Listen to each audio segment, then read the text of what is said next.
Opa, eu sou o Edgar e bem-vindos e bem-vindas a mais um vídeo do canal Ad Infinitum.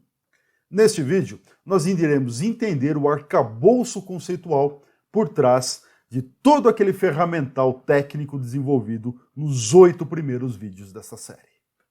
Bora lá? Nos 8 primeiros vídeos desta série, nós apresentamos a definição da verdade de Tarski de uma perspectiva bastante técnica, através da relação de satisfatibilidade entre estruturas matemáticas e sentenças de uma linguagem formal. Neste vídeo e no próximo, nós temos como objetivo apresentar as ideias de Tarski para a definição da verdade de uma perspectiva mais conceitual.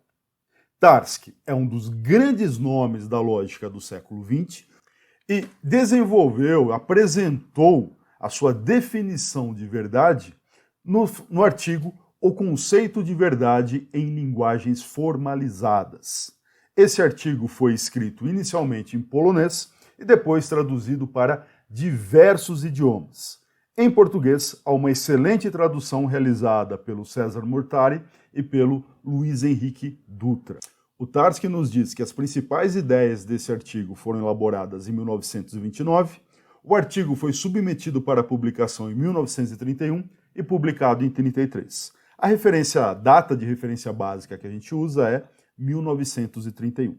E o objetivo central desse artigo é apresentar uma definição da verdade. Este artigo é bastante extenso, bastante duro, bastante técnico e não é ele que eu pretendo apresentar neste vídeo. Na verdade, nós vamos seguir bastante de perto outro artigo escrito pelo Tarski, chamado A Concepção Semântica da Verdade e os Fundamentos da Semântica. Neste artigo, de 1944, o Tarski apresenta de uma maneira menos formal as ideias centrais do artigo de 1931 e também rebate uma série de críticas que o conceito da verdade em linguagens formalizadas havia recebido. Nesta série, nós vamos nos concentrar apenas na primeira parte do artigo, aquela que trata da exposição conceitual da definição de verdade. A resposta às críticas nós não trataremos no vídeo, mas fica o convite para você ler o artigo completo. Nas palavras do próprio Tarski, esse trabalho de 1944 se propunha ao seguinte: desejo reunir de maneira informal os principais resultados de minhas investigações a respeito da definição de verdade e o problema mais geral dos fundamentos da semântica. Embora minhas investigações digam respeito a conceitos tratados pela filosofia clássica, ocorre que eles são relativamente pouco conhecidos nos círculos filosóficos, talvez em razão do seu caráter estritamente técnico. Antes de apresentarmos as ideias por trás da definição de verdade, vamos esclarecer o que pretendemos com o termo verdadeiro. Ao longo da tradição filosófica, o termo verdadeiro tem sido aplicado a juízos, a crenças, sentenças, proposições e diversas outras noções intrínsecas ao discurso filosófico. Ora, a que irá se aplicar o termo verdadeiro de acordo com a definição de Tarski? Já havia comentado brevemente em vídeos passados e deixo explícito neste vídeo que o termo verdadeiro, o predicado verdade, se aplica a sentenças. Mas por que as sentenças? Uma das razões para Tarski escolher as sentenças é que elas são muito menos problemáticas do que os demais termos enunciados, escritos, apresentados em tela. Sentenças, por exemplo, diferentemente de crenças, juízos e proposições, são objetos físicos, concretos. Uma sentença é uma concatenação de símbolos ou então uma concatenação de som. Um esclarecimento importante é que sentenças são nada mais, nada menos do que expressões linguísticas e, portanto, condicionadas a uma determinada linguagem. Veja que o nome do artigo do Tarski é A Concepção Semântica de Verdade em Linguagens Formalizadas. As expressões linguísticas que consideramos como sentenças no escopo da teoria do Tarski, são expressões de uma linguagem formal.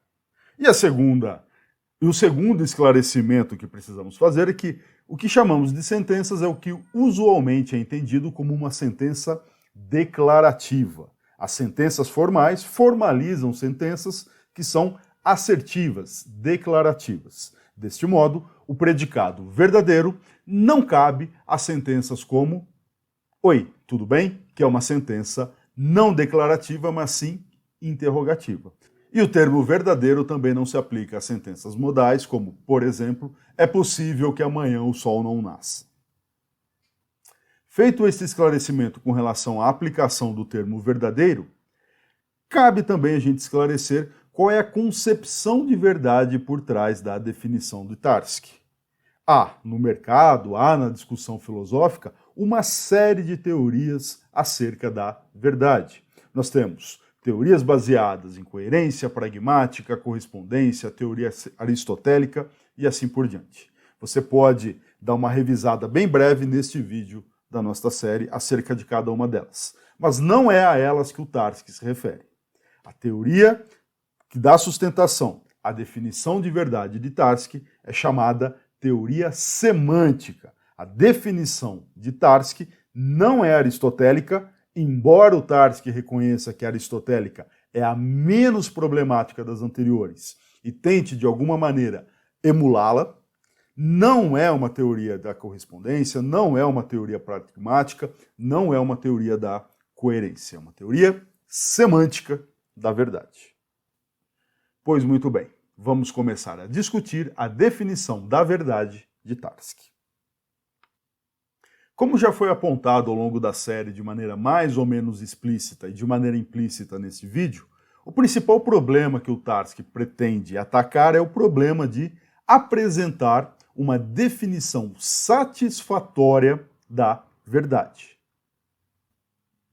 O Tarski defende que uma definição será satisfatória da verdade quando esta definição for materialmente adequada e formalmente correta. É claro que enunciar essas duas expressões não significa nada, precisamos elucidá-las. O que queremos dizer com adequação material? Como queremos definir verdade, há dois modos de nós entendermos esta palavra, a palavra verdade. Ela pode ser entendida como uma palavra velha para uma nova noção, ou então ela pode ser entendida de outro modo. Ela pode ser entendida como uma palavra que apreende o significado real de alguma noção que já estava difusa para a gente. Ora, o que eu quero dizer, o que o Tarski quer dizer com palavra velha para nova noção? As palavras, elas adquirem, de maneira muito natural, um novo significado com o passar dos tempos. Por exemplo, a palavra piscina era utilizada inicialmente para definir tanques nos quais ficavam armazenados peixes. Quando nós inventamos, criamos, concebemos a noção de piscina enquanto um lugar cheio d'água para pessoas, seres humanos, terem atividades recreativas ou esportivas, nós estamos usando uma palavra velha, piscina, para uma nova noção. Algo parecido ocorre com a palavra brigadeiro. Não é neste sentido que nós usaremos a palavra verdade. Ela não vai designar, nomear, definir uma nova noção que nós criaremos. Muito pelo contrário, nós temos uma apreensão da noção de verdade e queremos defini-la, dar um significado preciso para ela. E para que tenhamos êxito ao fazê-lo, nós precisamos, antes de mais nada, elucidar esta noção que está presente no discurso filosófico. Com relação à correção material, o próprio Tarski nos diz o seguinte: nós devemos descrever a estrutura formal da linguagem na qual a definição será dada. O que o Tarski quis dizer com isso? Nós queremos apresentar uma definição da verdade. Esta definição da verdade, naturalmente, será articulada em alguma linguagem. Que linguagem é esta? Uma primeira leitura fala, olha, mas do que você está falando? A linguagem é língua portuguesa. Se a gente vai falar da verdade, vamos falar em língua portuguesa. Esse que é o ponto. Há uma separação entre as coisas. Nós queremos falar da verdade de uma sentença, nós queremos definir quando que uma sentença é verdadeira. Para falar desse verdadeiro, nós usamos a linguagem, mas pode ser uma linguagem que não seja a língua portuguesa. Por exemplo, no caso das linguagens formais, uma sentença é escrita em uma linguagem formal. Nós queremos definir verdade de tal modo que verifiquemos que esta sentença é verdadeira ou não, de acordo com a definição. Mas onde que está articulada a definição de verdade? Em uma linguagem. Então nós temos dois níveis. O nível da sentença, que será ou não predicada da verdade, e o nível da definição da verdade, a linguagem na qual a definição é articulada. Se nós tentamos fazer isso em língua portuguesa, fica tudo confuso. Você fala, eu tenho a sentença em língua portuguesa e vou articular a verdade desta sentença em língua portuguesa. Poderíamos tentar fazer em outra linguagem. Falar, tenho uma sentença da língua portuguesa, o céu é azul, e a verdade da sentença, o céu é azul, vai ser articulada, por exemplo, em latim. Então nós temos dois níveis. O nível da linguagem na qual se estabelece a sentença e o nível no qual se discute a definição de verdade para esta sentença. Aqui nós chamamos de linguagem objeto, aqui de metalinguagem. À luz desse comentário, se voltarmos a vídeos anteriores, nós falávamos da verdade de uma sentença de uma linguagem formal no contexto de uma estrutura, da relação de satisfatibilidade entre uma estrutura e uma sentença. Mas aí na hora de olhar para a estrutura e para a sentença, a gente ia fazer o quê? A gente apelava para ZFC. Apelávamos para a metateoria. Nós dizíamos, ora, a sentença, a relação de satisfatibilidade, a estrutura, tudo isso é conjunto. E onde que vivem os conjuntos? Em ZFC, na metateoria. Em ZFC, na metateoria, articulávamos a definição de verdade para uma sentença de uma linguagem formal. Uma questão interessante que você pode se colocar nesse momento é a seguinte, mas espera aí, se a definição de verdade é articulada na teoria de conjuntos ZFC, então eu não posso tomar como sentenças, como linguagem objeto, o próprio ZFC e falar da verdade de sentenças de ZFC em ZFC? Não, não pode. É aí que entra o famoso teorema da indefinibilidade da verdade de Tarski. Você não consegue, dadas certas condições mínimas, estabelecer numa linguagem formal o predicado de verdade para esta mesma linguagem formal.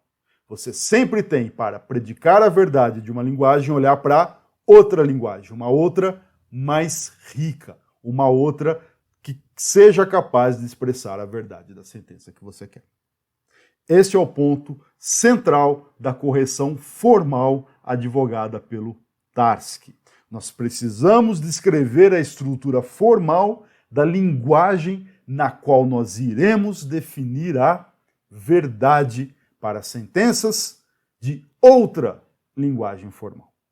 Mas eu disse que não ia entrar em tecnicismos e já estou entrando. Então, vamos avançar um pouquinho. O ponto central da correção formal é que nós temos que dizer onde, em qual linguagem, nós iremos articular a definição da verdade. Beleza? Esta parte é um pouquinho chata. Caso não tenha ficado claro, use a seção de comentários. Vamos então começar a discutir em detalhes esses dois aspectos, a adequação material e a correção formal. Vamos começar pela adequação material. Para discutirmos o critério de adequação, vamos tomar o bom e velho exemplo bastante conhecido do Tarski. Vamos considerar a sentença "A neve é branca". É claro, poderíamos considerar qualquer outra sentença particular que quiséssemos. Poderíamos considerar sentenças verdadeiras como "O céu é azul", podemos considerar uma sentença verdadeira como "A grama é verde", o Alfredo é um cara muito legal e assim por diante. Vamos nos manter ao exemplo do Tarski. A neve é branca. Ora, se queremos predicar a sentença a neve é branca da verdade, ou seja, estabelecer que a sentença a neve é branca é verdadeira, sob quais condições a sentença a neve é branca é verdadeira? É razoável que a sentença a neve é branca é verdadeira se e somente se a neve é branca. A sentença o céu é azul é verdadeiro se e somente se o céu é azul. A sentença a grama é verde é verdadeira se e somente se a grama é verde. A sentença o Alfredo é um cara legal é verdadeira se e somente se o Alfredo é um cara legal. E isso é claramente verdadeiro, eu posso atestar. O nome dessa equivalência é equivalência tipo T, não em homenagem a Tarski, mas sim em homenagem a true, a verdade, né? É uma equivalência para a definição da verdade. Depois nós vamos ver que essa é uma definição parcial de verdade. Muita gente pode olhar para isso e falar, bem, isso não está dizendo nada, né? Isso aí é puramente tautológico, tem a neve é branca de um lado, sei somente se a neve é branca do outro, mas cuidado, há uma pequena sutileza muito importante na discussão conceitual que a gente fará. Observe que a neve é branca à esquerda está entre aspas, enquanto a neve é branca à direita não. Isto não é acidental, isto não é irrelevante. Isto estabelece uma diferença fundamental do ponto da gramática entre as duas expressões. Quando nós olhamos para a neve é branca à direita, nós estamos falando de uma sentença. Quando nós falamos de a neve é branca, entre aspas, à esquerda, nós estamos falando do nome da sentença. De qual sentença? Da sentença à direita. Note que a ocorrência do nome da sentença à esquerda de é verdadeiro é uma exigência da gramática. Vamos considerar dois predicados, o é verdadeiro que nós estamos considerando e também um outro predicado, como por exemplo é bela. Quando você diz de alguém ou quando você predica alguém da verdade, por exemplo, Letícia Sabatella é bela. Quando nós escrevemos esta sentença, quem entra como sujeito da sentença cujo predicado é bela, não é a Letícia Sabatella, não é a pessoa, não é o ser humano, não é o objeto físico. É, sim, o nome da pessoa. Algo análogo deve ocorrer quando nós predicamos uma sentença da verdade. Quando nós dizemos que uma sentença é verdadeira, não é a sentença que entra para formar a expressão predicada da verdade, a expressão é verdadeiro. É, sim, o nome da sentença. E um jeito bastante natural da gente colocar o nome de uma sentença é, por exemplo, entre aspas. Mas é claro que não é o único. Então, à esquerda, nós temos o nome da sentença. Qual sentença? A sentença da direita, a sentença a neve é branca. Bom, a partir desse caso particular que consideramos, a sentença a neve é branca, nós podemos abstrair por uma sentença a S qualquer, cujo nome é X. E nos perguntarmos o seguinte, qual é a relação lógica entre a sentença S e X é verdadeiro? Bem, a resposta natural que Tarski nos dá é através de uma equivalência do tipo T, ou seja, a relação lógica é a relação de equivalência X é verdadeira se e somente se S. Se nós resolvermos escrever o nome de S de maneira mais simples, através do uso das aspas, S entre aspas é verdadeira se e somente se S. Vamos entender agora o papel desempenhado por esta equivalência na definição semântica da verdade. Eu vou tentar apresentar agora como que esta equivalência do tipo T, ela funciona como um critério de adequação de qualquer proposta que se faça de definição da verdade. Tarski diz que qualquer definição que se propõe a ser uma definição da verdade deve atender a equivalência do tipo T como sendo o critério de adequação no sentido de que se não atende esta equivalência, então a definição não é materialmente adequada. Eu reproduzi aqui a equivalência do tipo T e acerca da relação entre a definição da verdade e a equivalência do tipo T, o Tarski nos diz o seguinte, está entre aspas, retirado do artigo de 1944. Queremos usar o termo verdadeiro de tal modo que todas as equivalências da forma T possam ser afirmadas.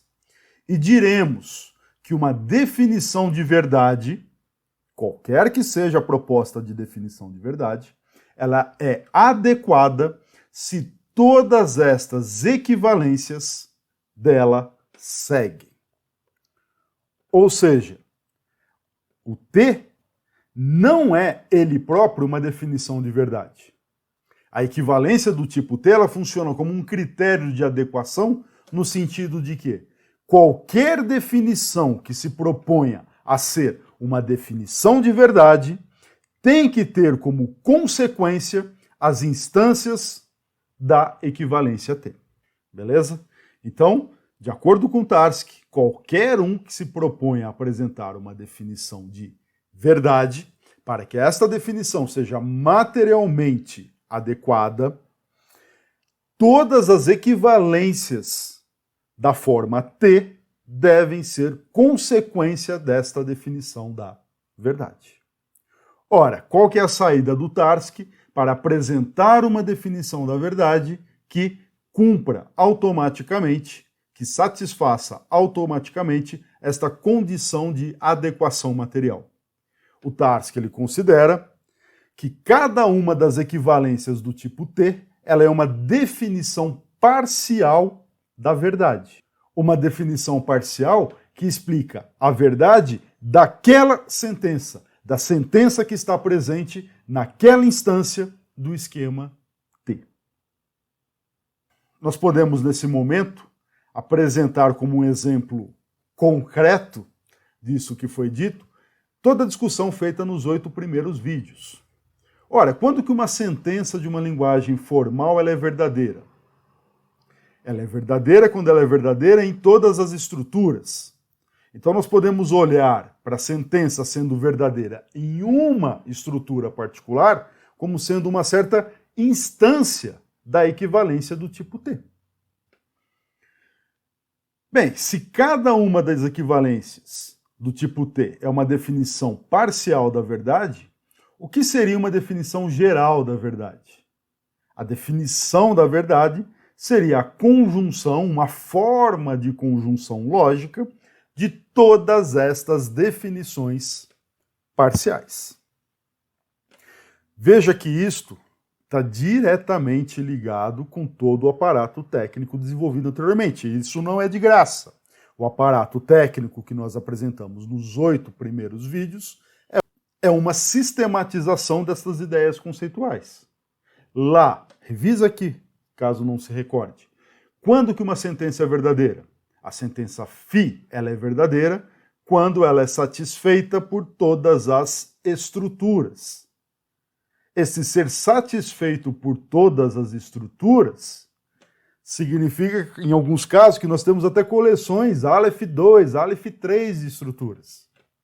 A satisfatibilidade em cada uma das estruturas particulares seria uma definição parcial de verdade.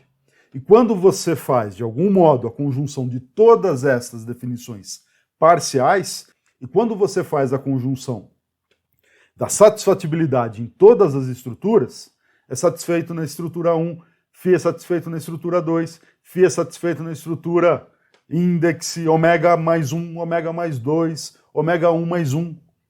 Quando ela é satisfeita em todas, nós temos a verdade da sentença.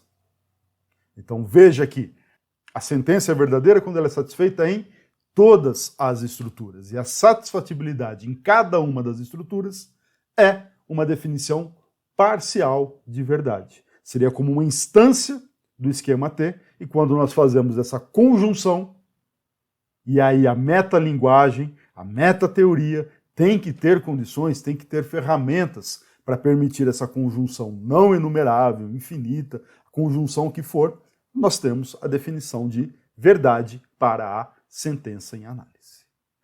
Beleza? Esta definição geral é o que o Tarski chama de concepção semântica da verdade. Ora, então essa definição da verdade, dentro de uma concepção semântica da verdade, resolve todos os problemas? Não. O Tarski mesmo faz um comentário bastante ácido com relação a isso. Ele nos diz que vale talvez dizer que a semântica é uma disciplina sóbria e modesta, que não tem nenhuma pretensão de ser um remédio universal para todos os males e doenças da humanidade, sejam imaginárias, sejam reais. Não encontraremos na semântica nenhum alívio para dentes cariados, ou mania de grandeza, ou luta de classes.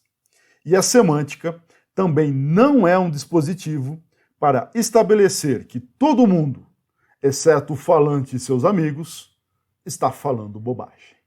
Tarski, 1944. Ótimo, agora que nós entendemos o esquema T, nós entendemos, consequentemente, a definição geral de verdade, a definição da verdade de Tarski, cabe-nos perguntar o seguinte: por que essa definição é melhor do que as outras apresentadas, aristotélica, definições correspondenciais, definições pragmáticas e assim por diante? Bem, uma resposta é: ela é mais adequada do que aquelas outras porque ela supera dificuldades que aquelas outras não superam, como, por exemplo, dificuldades impostas pelo paradoxo do mentiroso. Mas para entender exatamente como isso é feito, não perca o próximo vídeo da nossa série. A você que me acompanhou até aqui, muito obrigado por ter assistido o vídeo até o final. Um forte abraço, até a próxima e tchau.